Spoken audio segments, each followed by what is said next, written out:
Welcome to another episode of the PPSS Show. My name is Fong. I'm an entrepreneur, business strategist, real estate investor, speaker, and also best-selling author. And every single day, I help others unlock the potentials and guide them to succeed.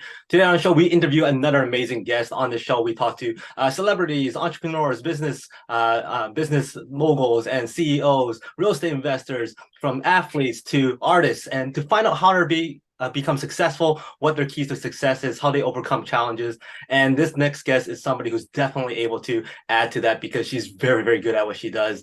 I was able to connect with her online, was part of a bunch of the other groups together. I've seen her do her thing, add lots of value to those groups, always willing to help out when people ask questions. And she's just so good at what she does. And I'm very excited to have her here.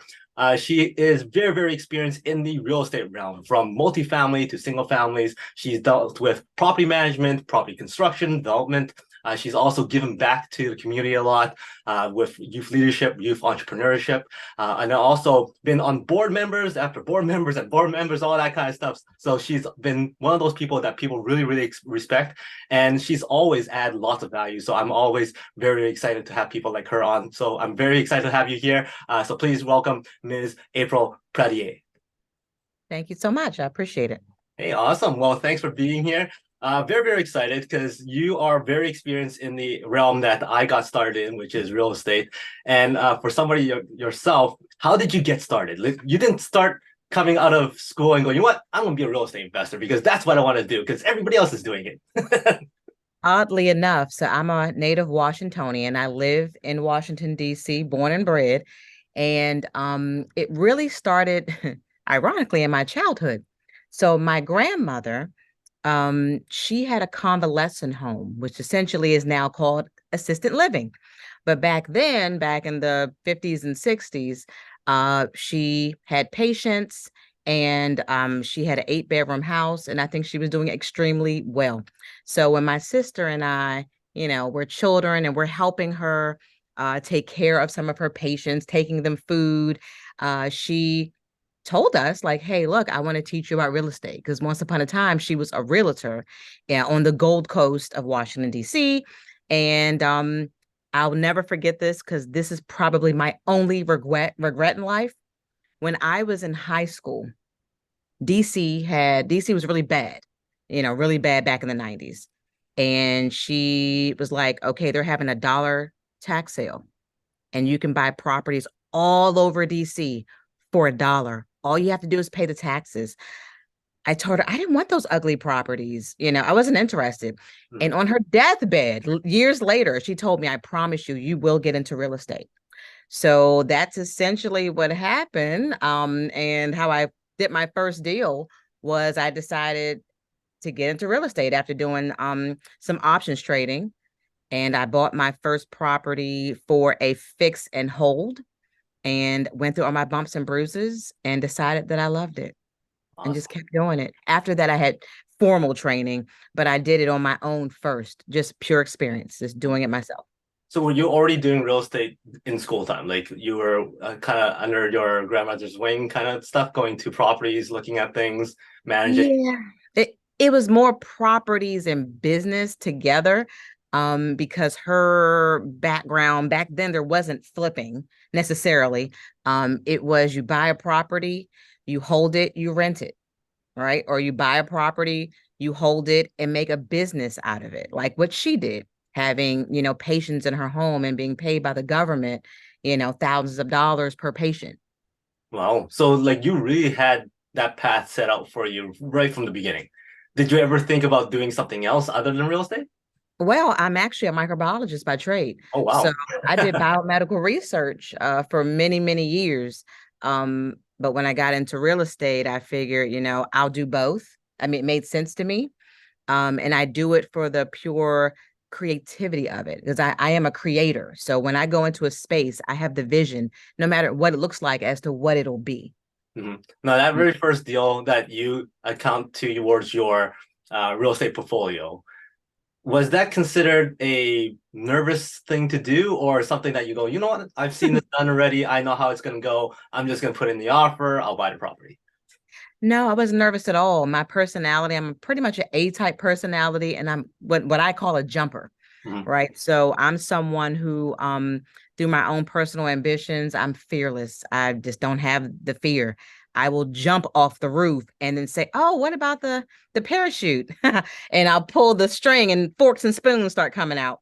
So when I purchased this property, it was full. Oh God, it had mold up to, and I'm only 5'4", up to my hips, like mold on the walls, and it was dingy and it was dark because it didn't have electricity. And I just saw the beauty in it. I could just see what it used to look like. Mhm. And I was like, I can fix this with no experience, not knowing that I needed mold remediation. And, I'm just thinking, oh, I'll just change up the drywall. Yeah, it was a process that I had to learn from. The best part about it, without being trained, I knew that I had to buy right on the front end. Mhm. And I knew that that's where you make your money. So I made money on the front, and I made money on the back and in the middle Oh, wow. of this. And I still own that property to this day. It's free and clear. So at the very beginning there, that first property, you said there was a bunch of stuff that you had to do that was unexpected, such as the mold removal and whatnot. You must have had a really good formula for miscellaneous items to come up for you to come up with that first offer. I didn't actually. I just love the art of negotiation, and I winged it. I winged it, and I did pretty well. I mean, now I will say this: after that deal, because I had a lot of confidence after that deal, I may not have winged it at best, but I've never lost money on a deal. Mhm. So having said that, fast forward to today, when you're looking at properties, what is your, let's say, general rule of thumb? Like, are there things that you would never touch, or do you kind of assess everything, you apply the right offers for the right properties kind of thing? Yeah, no, I definitely have a formula, and I think it's going to be from property to property. No one property is the same as to how you might want to buy it, because it depends on your exit strategy when you're going in, right? So if I'm looking for it to be a flip versus a hold versus maybe an Airbnb or a business, or what have you, I have a baseline formula. Essentially, I look at the after repair value of the property. I multiply that by 70%, and then I minus out the renovation costs.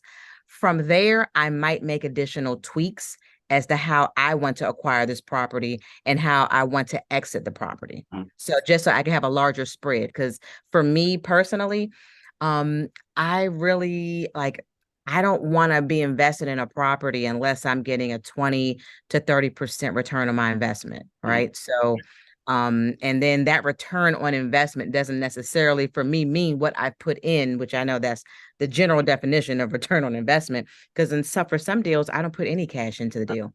Well, now when it comes to the repair value, the amount of no, let me rephrase that. The money that you put in for repairs, and you're taking that money out of the initial offer. So for that number, do you go conservative? Do you put another factor on it? Do you add another lump sum just to make sure that you're covered for miscellaneous?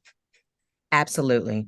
The good part is that I have some construction background too. So I had a construction company that I Well, used to not only use for myself, but to outsource to help other people with their fix and flips and with their properties.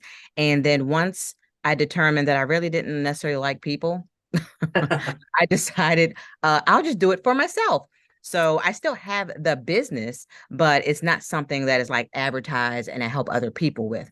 So mhm, with that, and having these years of experience of doing renovations, I understand the permit process. right. I understand the regulations, right? So I know that for this pipe, going from a 2 to a 3 might be going against the rules.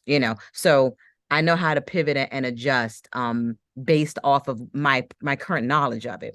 Now, for those who I help mentor, and they might not have that accessibility of that knowledge, I initially tell them to partner up with a construction person, someone who's in construction essentially, so that they can have conservative numbers. Otherwise, they're just guessing. And if they try to get people to come out to help them to price it, they'll get annoyed because no one wants to keep coming out for free, Yeah, knowing that potentially you're not going to buy the property. exactly. So I give them some additional advice too. I will do a factor with them. So depending on the time frame, depending on the size of the property and what type of renovation they want to do, I might put a factor on it. Hmm. Now, you've done so many different types of deals from multifamily, single family, buy, fix, and flips, buy and hold, Airbnb. Is there a specific type that you go, you know what, this is my jam. I like this most. um, well, I think renovating properties, regardless of the other strategies, that part is my jam. Hmm. You know, I want to be able to create something that has allure and has beauty and has like a personal touch on it. So one thing that I love to do is what I call the Gucci belt. Right. So, you know, when you walk into a property, you don't necessarily, even if it's $1 million property or a $200,000 property, you don't necessarily have to go in there and spend all this money on all of these things. What you can do is you can add the Gucci belt. And what that means is that as a woman, I can go to a store called Rainbow or Forever 21 or something, and I can buy a $10 dress. Hmm. But as soon as I add the Gucci belt, you know what I'm saying? It completely changes the whole outfit. Or I put on a pair of red bottoms. It dresses it up. Hmm. So you can go into a property and just add a little touch. Maybe it's the granite countertop or the quartz, or maybe it's a very specific backsplash, or maybe it's adding a pergola outside, right? Where maybe that's not something that you would see in that neighborhood, but now you just spiced it up, maybe just for a couple of $1,000s. It Hmm. doesn't change the overall evaluation of the property just by adding that little Gucci belt. Hmm. Gets more interest, more people are attracted to it, and people come to you instead of the other person. But so That's that exactly is right. a very, very smart strategy and something that lots of people can actually implement because it's not that hard to go in there and add that extra touch, which Yeah. you're very good at. Now, on with regards to doing real estate, what about real estate that most people miss when they Mm. jump into it? Right, lots of people go, you know what, I'm a real estate investor, or some people go in and after 2 or 3 times they go, you know what, I don't want to do this anymore. Why Mm. do you think that most people fail or stop doing real estate? I think number one is because they don't have the education, right? Either they're not doing the self-education or they haven't sought out a mentor or a coach who's going to give them that education to understand that this is, you know, it's about fundamentals, just like with anything else, right? I think number two would be that there's a fear factor there that they didn't maybe know they had, or they knew that they had. And because of that, they didn't take enough um, time to actually evaluate the deal conservatively enough, right? So that goes back to the education, because if they knew that you have to get your money on the front end, then that means automatically that they're going to price conservatively enough under a best and a worst case scenario. And under the worst case scenario, you have to make money. And if you don't make money under the worst case scenario, then you don't do the deal. You know, so and there are other factors, of course, I think where people tend to fail. They find out, like example, you watch HGTV, all you see is, you know, fix this house, flip that house. And then they're like, oh, that looks really easy. They're thinking that the permit process is 2 days, right? To add on a whole addition and bump up a house. But when they actually get into it, they realize this is much harder than it appears to be. And that contractors may be liars, right? Or you may need to go through some type of a city process that maybe, you know, you have to be patient and overly nice to people to push your stuff through. Mhm. So they didn't realize that this was going to actually be hard work, Mhm. not just some easy process that they saw on TV, and they get overwhelmed by it. Mhm. Now, you mentioned before about how you do your pricing, how you make your offers. You also talk about how you assess the price that you would buy it at, worst case, best case, and then if it doesn't fit those criteria, you wouldn't put in an offer in.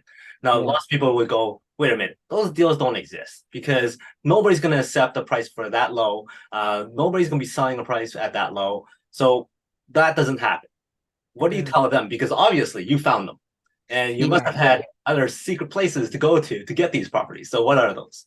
Yeah. So for me personally, and I know everyone does this a little bit differently. Number one, I only do off-market deals only. I think the last time I purchased a property, it was on the MLS, but it had a huge cash flow. So that's number two. If my cash flow or my profit isn't large enough, then and it could still be a good deal. I'll pass it on to someone else, right? Um, so oh goodness, I just lost my train of thought. Oh, what was say the question one more time? So because I can get my Where train do you back. find these amazing deals Oh, that most sorry. Thank you, thank you, thank you. So yeah, so I do have some wholesalers under my belt, of course. People are texting me. Literally, someone just texted me just now, every day, all day long. But that does not mean that the deal is a good deal. Okay. But people know it. If people know that you're a closer and that you're not going to waste their time, I tell wholesalers specifically that if you send me your deal first, I'm not going to waste your time. Give me 10 minutes after you send it to me for me to evaluate the deal, and I'll get right back to you to let you know whether or not this is a go or a no go. And if you need me to come see it, I'll come see it right now, type of thing. So it is about the speed of implementation. I want them to know that I'm serious. But I also go direct to seller too. So I use certain programs to find motivated sellers, and then I'll either call them or I'll email them. I haven't done so much of the mailers, but once I reach them and we're on the phone, I adjust myself to them. So depending on how they are talking to me, I will adjust myself to speak to them in the exact same way. I had one deal, just a very quick story that I love to tell because it's funny to me, and it was a great deal. Um, this woman who actually didn't live that far from me. It was a snowstorm. It had to be like 3 feet outside. We're talking about the property, and she's ready to sell. I said, okay, well, can I come see you right now? And she was like, it's 3 feet of snow outside. They haven't even plowed yet. Exactly. That is my and you're level of 5'4"? exactly, right? So, I mean, you want to show a level of commitment, seriousness. You don't want to come across as what a lot of people they think that you're trying to scam them or something. So, I went to go see her, and as I was walking up to the house, there were empty bottles on one of the bushes, right? Turned upside down. It had to be 20 bottles on a bush. So automatically I knew, okay, this woman likes to drink. Okay. I go in the house and she wasn't like drunk or anything, but we're negotiating. We're talking about her children, talking about my children. I said, well, why don't you pour us up a drink? Right. So we're sitting there and I'm relating to her. We're having a great conversation. And she says, I like you because that is what you want. It doesn't matter if it's a wholesaler, a realtor on your team, a direct to consumer where you're going straight to the seller. It's about your likability, right? So that like me factor allowed us to negotiate right then and there. I had a contract ready to go with me, had her agree to the price in order to uh, facilitate this being a ratified contract. I had $1 for the EMD to her, gave her $1. She signed it. I signed it, took a picture of the dollar, the receipt, the whole nine. And that deal ended up making me $200,000 almost. Wow.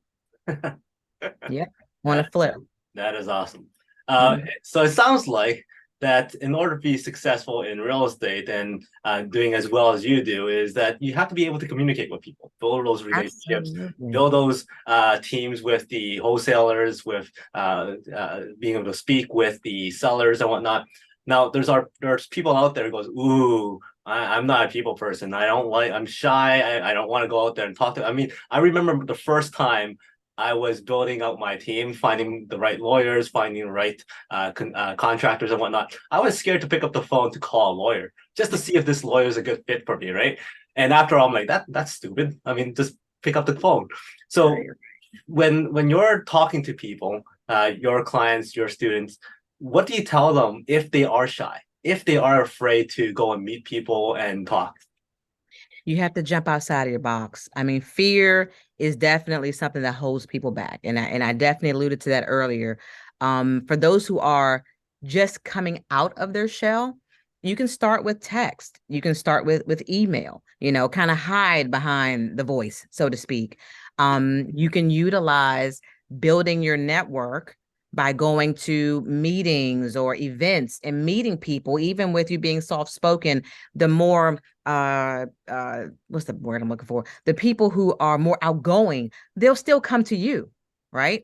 And you can still tell them when they come to you what you're doing, right? So you can even go to Facebook. So that's actually one of my number one things that I tell my students is to go on your social media and start telling people what you do so that they can then associate you with real estate. Because if you're just talking about, food, your kids, other things, and they don't automatically know what you do, then they have no idea to come to you.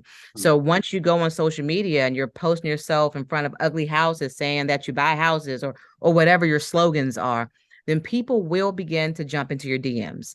My grandmother, she just passed away. I don't know what to do with this house. Do you want it? That's happened to me 1,000 times. And that's happened to my students as well. Now, for people who are starting out, what do you think is the best, like, first step, first type of deal for them to jump into? That is going to depend on their risk tolerance, right? And it's going to depend on what type of cash flow they want and what do they like, right? So if you have someone who is a little bit more reserved, who has a very low risk tolerance, I would probably direct them more to, in my opinion, like a short-term rental. You can look at the analytics of that very quick and dirty and see, okay, if I am, and then I will also point them to arbitrage, not just buying a property and doing short-term rental, but if they get a corporate lease, they know how much their lease is going to be per month, and then use one of these systems like a Data Rabu or, one of those systems that tells you how much your potential profit would be for that property. Then we can be discerning as to how much money they're looking to make for a return on their investment versus how much rent they're paying. And are they in a position where if they have no bookings at all, can they afford to do it? That is the pure risk tolerance that I would start with. Then I would probably encourage people to go into flipping, essentially, because that the flipping, that's something that you can scale if you get good at it, or if you decide that you really like it. If you really like it, then you can just keep going, and you're building your relationships along the way to help you to continue to flip properties. Well, no, you're a person who is fearless, as we have kind of assessed right now. A person who's fearless, a person who's never lost money in real estate. Is there still stuff in real estate that goes, that kind of gives me a little bit of anxiousness? Yes.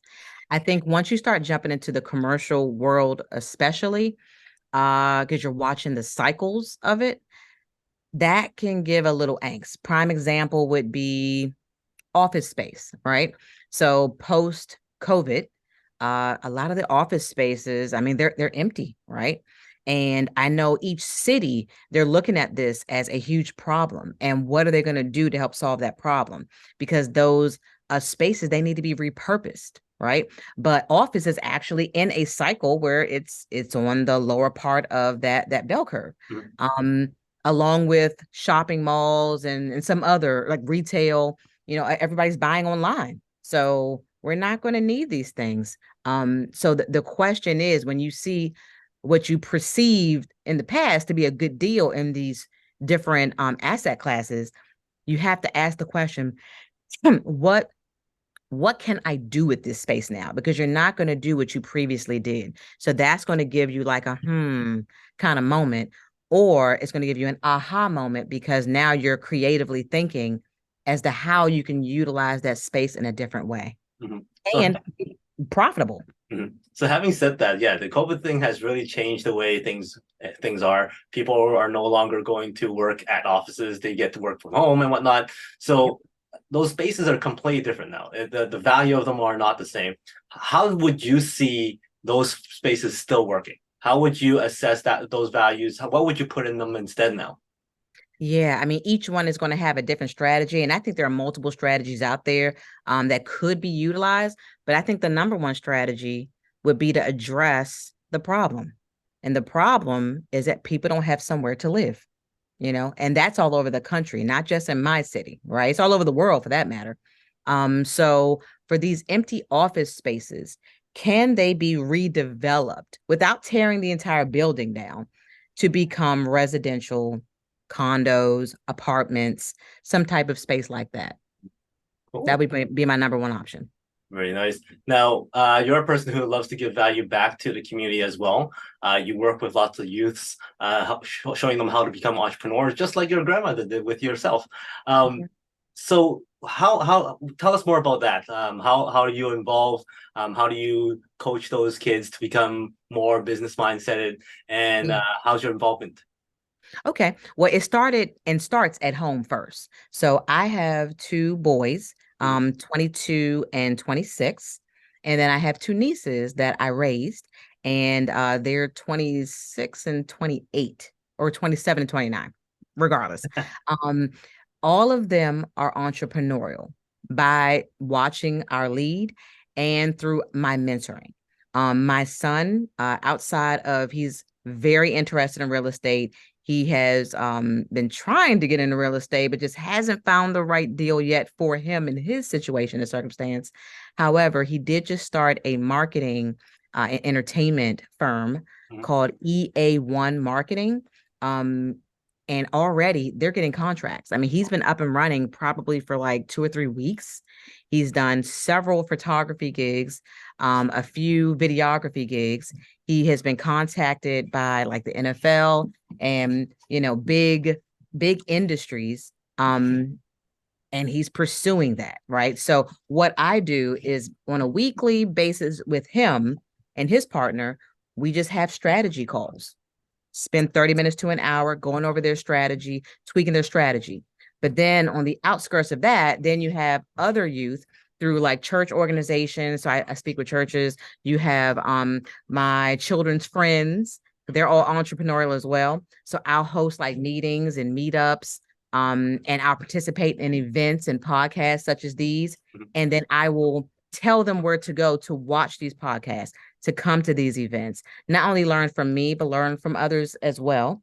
Mhm. Um, but I reach out and I'm trying to touch. And then they always try to, follow me as well and determine, can you help me, Miss April, stranger, like, Peter, can you talk to my children? So I do so whenever I can. That is very, very cool. I like thinking back to when I was in school.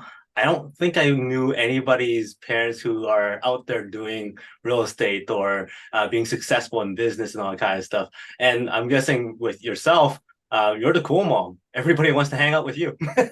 It's so funny. All my kids' friends think that I'm the cool mom and they don't. And I'm like, what is going on here? It took them forever to listen to me. I'm like, why did you wait so long, to listen to me? I mean, my son, he has a free and clear condo that he lives in because of his mom. I mean, and that wasn't good enough. Hmm. So I don't know why. You're like Your kids you're, never listen to you for some reason. you're hosting parties and it's all their friends. Right. Exactly. That's exactly what's happening. They're like, dude, why aren't you listening to your mom? And they're just like, okay, I don't know. So now that they're a little older, thankfully, they're starting to really listen and find their own way Mhm. with this entrepreneurial stuff, because it's really, really important, um, that you have your own. Mhm. Otherwise, you'll be feeding someone else's dreams. Yeah. Now you manage companies. You're in real estate. You deal with tenants. You deal with buyers, sellers. You deal with the community. You work with youth. Where's all that time and energy coming from? Because Oh, it sounds gosh. exhausting. I don't know. I don't know. If you could see my calendar, I am literally every hour is blocked with time from early in the morning to late in the evening. And it's not all just, sitting on the phone or sitting in front of a computer. A lot of it, because I believe in face-to-face interactions. I think that's where the money is made. So maybe it's me going out to dinner or meeting someone at an event.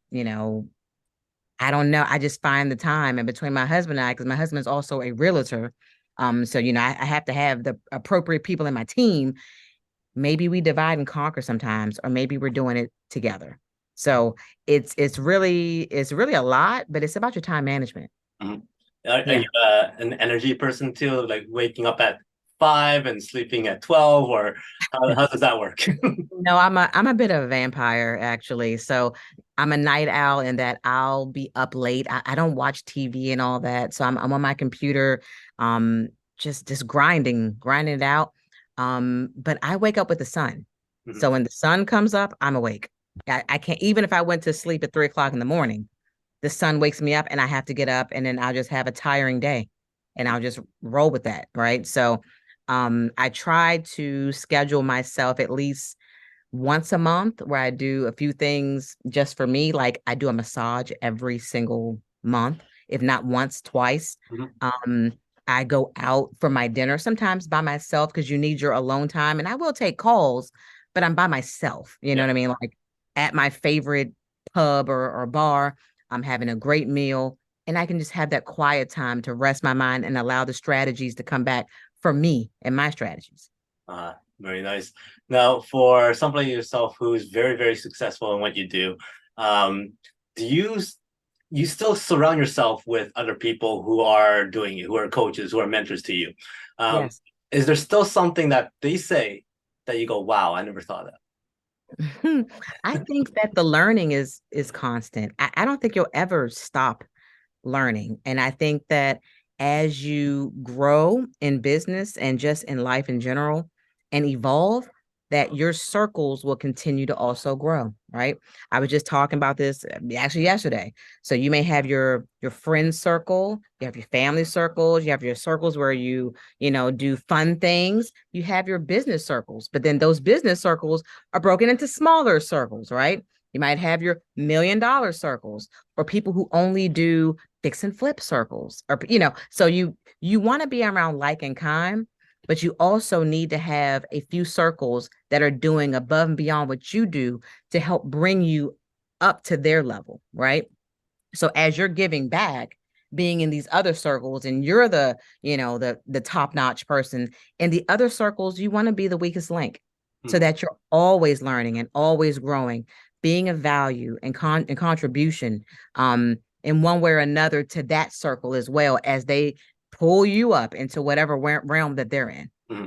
Is there something that you could share that you've learned this year that you wish you had known 5, 10 Mm, years ago? That's really, really hard because I think most of what I learn is stuff that I've already learned in the past and maybe didn't implement, right? And I'll give you an example of that. So, something that I've always known, but it's just my personality has always been very pretty laxed.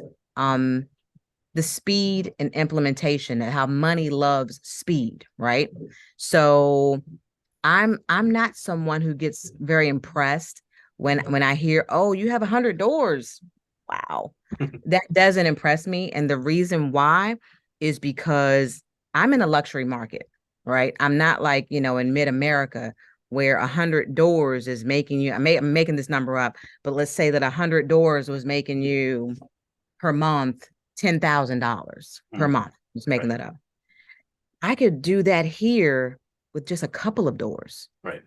right? Or, someone's net worth because of those 100 doors might be $5 million.